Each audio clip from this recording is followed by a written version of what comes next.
Sir पहला सवाल तो यह है कि जिस तरीके के हालात भारत ते पाकिस्तान के विचाले बने हुए हैं, इस दे विचाले केंद्रीय गृह मंत्रालय वालों जो कि मॉक ड्रिल के निर्देश जारी किए गए हैं, देश भर के मॉक ड्रिल होगी, तो आम जनता सब तो पहला ये जानना चाहती है कि आखिरकार अजिहे हालातों के मॉक ड्रिल का सर मतलब की है, इसनूं किस लिहाज के नाल वेख्या जाए?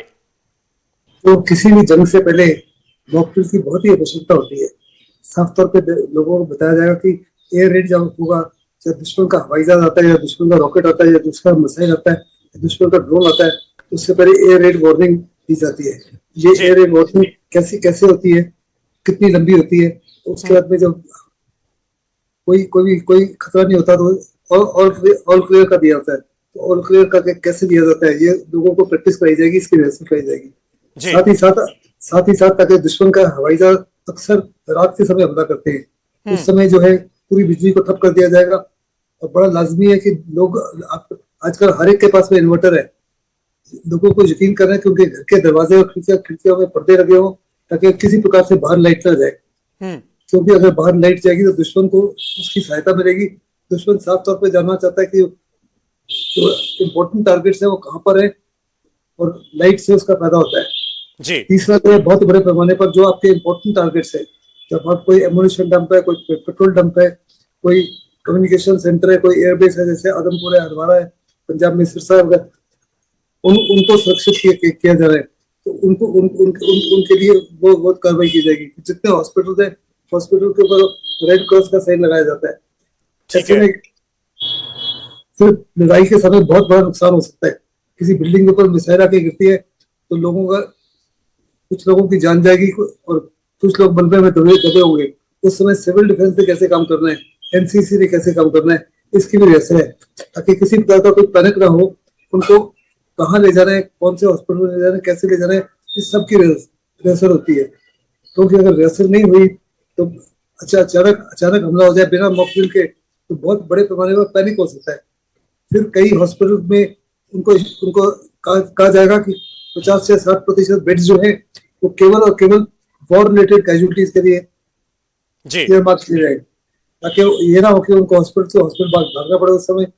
फिर साथ में अगर कोई बड़ी मूवमेंट करनी पड़ती है एक थिएटर से दूसरी तरफ, तो सिविल से ज्यादा मिलिट्री ट्रेन्स को उस समय प्रायोरिटी दी जाती है।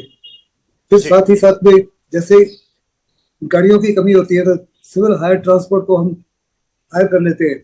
इसी माफिक अगर आवश्यकता पड़े एक थिएटर से दूसरे थिएटर में जाना है, बड़े पैमाने पर फौज को शिफ्ट करना है, तो जैसे आप सीएचटी को हायर करते हो, इसी माफिक सिविल हवाई जहाज को भी हायर किया जाता है। इन सब की रिहर्सल की जाएगी ताकि अगर जरूरत पड़े तो किसी प्रकार से कोई रोक ना हो और किसी प्रकार से लोगों को ये कंफ्यूजन ना हो कि किस लिए की जा रही है।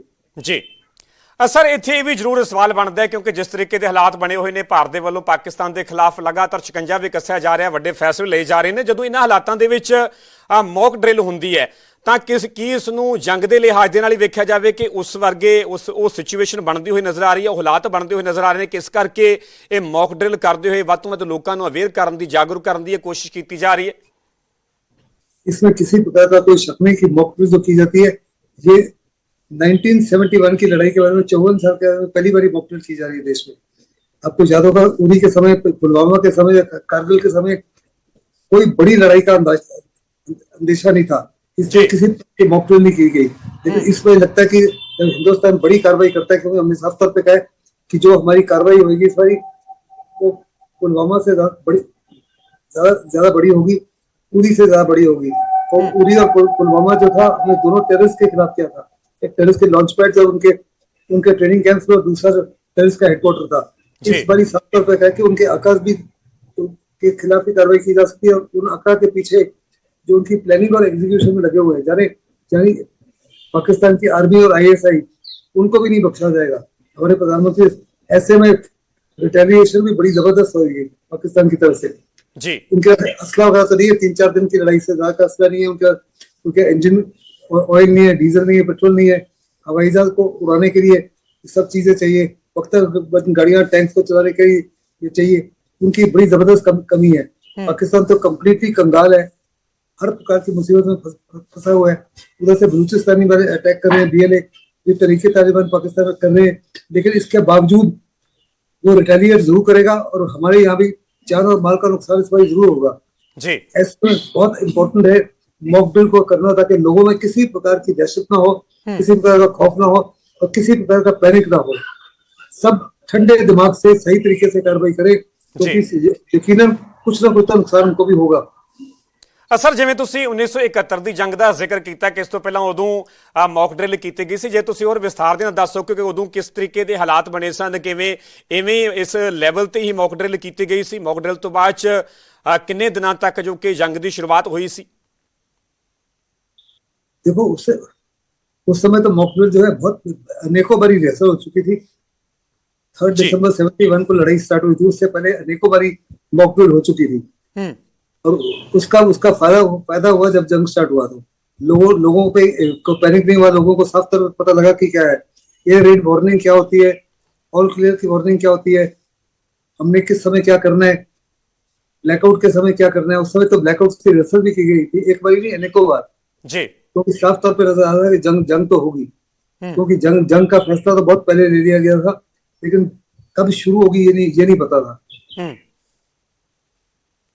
ਸਰ ਮੌਕ ਡਰਿਲ ਦੀ ਜੇਕਰ ਗੱਲ ਕਰੀਏ ਤਾਂ ਜਦੋਂ ਇਹਨਾਂ ਹਾਲਾਤਾਂ ਦੇ ਵਿੱਚ ਮੌਕ ਡਰਿਲ ਹੁੰਦੀ ਹੈ ਤਾਂ ਇਹ ਤਾਂ ਸੁਭਾਵਿਕ ਹੈ ਕਿ ਬਲੈਕਆਊਟ ਹੁੰਦਾ ਹੈ ਤੇ ਰਾਤ ਦੇ ਸਮੇਂ ਨੂੰ ਚੁਣਿਆ ਜਾਂਦਾ ਹੈ।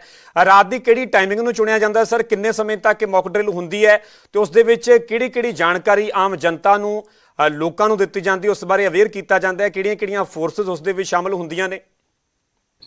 देखो जब ये मॉक ड्रिल की एक बार डिसीजन ले ली जाएगी, कल का है कि सारे देश में 244 डिस्ट्रिक्ट्स में मॉक ड्रिल की जाएगी। उसके समय टीवी के माध्यम से, सोशल मीडिया के माध्यम से, रेडियो के माध्यम से सब लोगों को बता दिया जाएगा कि मॉक ड्रिल कब से कब तक होगी, किस समय होगी, क्यों होगी, कितने समय पर होगी और ब्लैकआउट वगैरह होंगे कब होंगे, कितने समय के लिए। क्योंकि ये तो प्रैक्टिस है, ये एक्चुअल नहीं है। इसके बारे में सारी जानकारी टीवी के माध्यम से दे दी जाएगी लोगों को, रेडियो के माध्यम से भी दे दी जाएगी और हो सकता है सोशल मीडिया के माध्यम से भी दी जाए। ਸਰ ਇਹ ਪੂਰੇ ਦੇਸ਼ ਦੇ ਵਿੱਚ ਇੱਕ ਹੀ ਟਾਈਮ ਨੂੰ ਚੁਣਿਆ ਜਾਂਦਾ ਜਾਂ ਅਲੱਗ-ਅਲੱਗ ਟਾਈਮਿੰਗ ਵੀ ਹੋ ਸਕਦੀ ਹੈ ਵੱਖ-ਵੱਖ ਸੂਬਿਆਂ ਦੇ ਵਿੱਚ, ਵੱਖ-ਵੱਖ ਜਗ੍ਹਾਵਾਂ ਤੇ? देखो अलग-अलग स्टेट्स जो है अपने अपने टाइमिंग के मुताबिक कर सकती हैं, क्योंकि ये रिहर्सल है, इसमें कोई सेंट्रल हुक्म की आवश्यकता नहीं कि दिल्ली से हुक्म आए तो उसी समय करना है। सारी स्टेट्स अपने तरीके से अपनी जी सहूलियत को निगाह में रखते हुए मॉक ड्रिल करेंगे जी। ਸਰ ਜਦੋਂ ਅਸੀਂ ਬਲੈਕਆਊਟ ਦਾ ਜ਼ਿਕਰ ਕਰਦੇ ਹਾਂ ਕਿ ਲਾਈਟਾਂ ਬਿਲਕੁਲ ਬੰਦ ਕਰ ਦਿੱਤੀਆਂ ਜਾਂਦੀਆਂ, ਤੇ ਇਹਨੂੰ ਇਸ ਲਿਹਾਜ਼ ਦੇ ਨਾਲ ਹੀ ਵੇਖਿਆ ਜਾਵੇ ਕਿ ਜੇਕਰ ਕੋਈ ਦੁਸ਼ਮਣ ਦੇਸ਼ ਹਵਾਈ ਹਮਲਾ ਕਰਦਾ ਹੈ ਤਾਂ ਬਿਲਕੁਲ ਲਾਈਟਾਂ ਬੰਦ ਹੋਣ, ਕਿਸੇ ਤਰੀਕੇ ਦੇ ਨਾਲ ਦੁਸ਼ਮਣ ਦੇਸ਼ ਕੋਈ ਵੀ ਕਿਸੇ ਇਲਾਕੇ ਨੂੰ ਪਿਨ ਪੁਆਇੰਟ ਨਾ ਕਰ ਸਕੇ, ਇਸ ਕਰਕੇ ਉਸ ਨੂੰ ਕਿਸੇ ਵੀ ਲੋਕੇਸ਼ਨ ਦਾ ਪਤਾ ਨਾ ਲੱਗ ਸਕੇ, ਇਸ ਕਰਕੇ ਬਲੈਕਆਊਟ ਕੀਤਾ ਜਾਂਦਾ ਹੈ, ਲਾਈਟਸ ਨੂੰ ਪੂਰਾ ਬੰਦ ਕੀਤਾ ਜਾਂਦਾ ਹੈ। एब्सोल्युटली, आप बिल्कुल सही कह रहे हैं। ब्लैकआउट का मकसद यही है ताकि दुश्मन आसानी से आपके जैसे एयरफील्ड है या आपका एमुनेशन डंप है या पेट्रोल डंप है या कोई बड़े रेलवे स्टेशन है, उनको आसानी से पहचान ना सके। आजकल तो जीपीएस है, जीपीएस के माध्यम से काफी ज्यादा सुविधा हो गई है। टोटल ब्लैकआउट हो उसके तभी भी वो कार्रवाई कर सकते हैं, लेकिन बड़ा लाजमी है कि उसको आप सहायता मत करो जी। फिर भी थोड़ा शक होता है कि मेरे को बॉम्ब कब रिलीज करना है। अगर आपने बॉम्ब पहले रिलीज कर दिया तो शॉट गिरेगा, और अगर बाद में क्या तो 1 किलोमीटर या 2 किलोमीटर आगे जाके गिरेगा। इसलिए ब्लैकआउट बड़ा इंपॉर्टेंट है, बहुत महत्वपूर्ण है। और इसलिए बड़ा यकीन करना है कि जब ब्लैकआउट होता था, जब 71 से पहले रिहर्सल होती थी, तो लोगों ने अपने घर की खिड़कियां और दरवाजों में भी जहाँ पे शीशे थे उधर काला कागज लगा दिया था। तो काला कागज नहीं लगाते तो एटलीस्ट पर्दे खींच दो उस समय तक, किसी प्रकार से आपकी इन्वर्टर की लाइट भी बाहर ना जाए।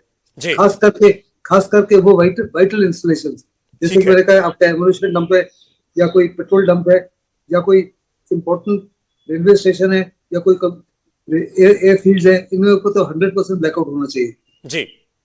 ਸਰ ਜਦੋਂ ਅਸੀਂ ਪੰਜਾਬ ਦੀ ਗੱਲ ਕਰਦੇ ਹਾਂ ਤੇ ਪੰਜਾਬ ਆਪਣੇ ਆਪ ਦੇ ਵਿੱਚ ਹੀ ਬਾਰਡਰ ਸਟੇਟ ਹੈ, ਕਈ ਜ਼ਿਲ੍ਹੇ ਜਿਹੜੇ ਕਿ ਪਾਕਿਸਤਾਨ ਸਰਹੱਦ ਦੇ ਨਾਲ ਟੱਚ ਕਰਦੇ ਨੇ। ਜਦੋਂ ਇਸ ਤਰੀਕੇ ਦੇ ਹਾਲਾਤ ਬਣਦੇ ਨੇ ਸਰਹੱਦੀ ਇਲਾਕਿਆਂ ਦੇ ਵਿੱਚ ਜਿਹੜੀ ਮੌਕ ਡਰਿਲ ਕੀਤੀ ਜਾਵੇਗੀ ਤਾਂ ਕਿ ਇਸ ਦੌਰਾਨ ਉਹਨਾਂ ਲੋਕਾਂ ਨੂੰ ਇਹ ਜਾਣਕਾਰੀ ਦਿੱਤੀ ਜਾਵੇਗੀ ਕਿ ਸੁਭਾਵਿਕ ਹੈ ਕਿ ਜਿਹੜੇ ਬਿਲਕੁਲ ਬਾਰਡਰ ਦੇ ਨਾਲ ਲੱਗਦੇ ਪਿੰਡ ਨੇ ਉੱਥੇ ਕਿਤੇ ਨਾ ਕਿਤੇ ਮਾਹੌਲ ਜ਼ਿਆਦਾ ਪੈਨਿਕ ਹੁੰਦਾ ਹੈ, ਤਾਂ ਕਿ ਇਸ ਮੌਕ ਡਰਿਲ ਦੇ ਦੌਰਾਨ ਉਹਨਾਂ ਲੋਕਾਂ ਨੂੰ ਵੀ ਦੱਸਿਆ ਜਾਵੇਗਾ ਕਿ ਜੇ ਵਾਰ-ਵਾਰ ਦੀ ਸਿਚੁਏਸ਼ਨ ਬਣਦੀ ਹੈ ਤਾਂ ਕਿਵੇਂ ਸੁਰੱਖਿਅਤ ਜਗ੍ਹਾਵਾਂ ਤੇ ਮੂਵ ਕਰਨਾ ਹੈ, ਕਿਵੇਂ ਘਰਾਂ ਨੂੰ ਖਾਲੀ ਕਰਨਾ ਹੈ, उस दौरान किहड़े एहतियातन उन्हां दे वल्लों कदम चुके जाने ने? देखो ये सारी की सारी चीजें आज 71 में ये सुविधा नहीं थी, केवल रेडियो के माध्यम से बताया जाता था। आज टीवी के माध्यम से, सोशल मीडिया के माध्यम से, वीडियो के माध्यम से लोगों को बताया जाएगा। जी कल सुबह से आज या दोपहर से स्टेट जब अपनी अपना तय कर लेंगी हमने किस समय करना है, क्या करना है, किस और कितनी देर में के लिए करना है, तो उसके बारे में पूरी जानकारी आम जनता को बड़े बड़े अच्छी तरीके से समझाई जाएगी और ये जानकारी दी जाएगी ताकि लोगों को पैनिक ना हो। जी एम इसका यही है कि किसी प्रकार से पैनिक ना हो।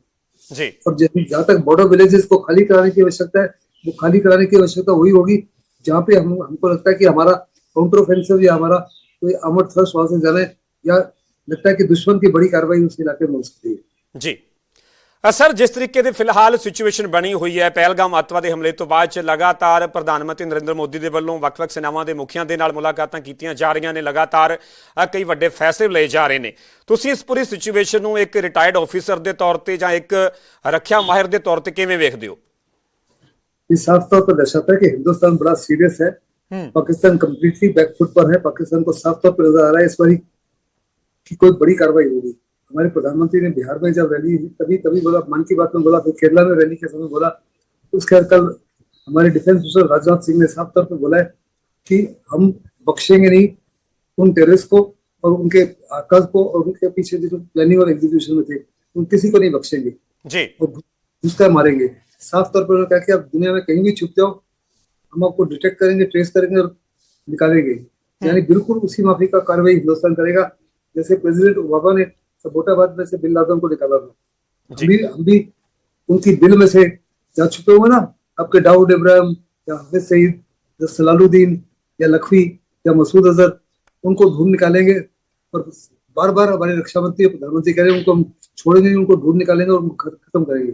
जी पहले पाकिस्तान ने कई बार कहा कि उनके यहाँ 15, 20, 25 टेररिस्ट को मारा जा चुका है पिछले 2-3 सालों में मोटरसाइकिल के माध्यम से। हर बार कहता है हिंदुस्तान की कार्रवाई। हमने साफ तौर पे कहा कि हिंदुस्तान दूसरे देशों में इस माफी की कार्रवाई नहीं करते, लेकिन अभी प्रधानमंत्री साफ तौर पे कह रहे हैं हम नहीं इनको छोड़ेंगे, ये कार्रवाई हम करेंगे, खास करके जहां तक पाकिस्तान का ताल्लुक है।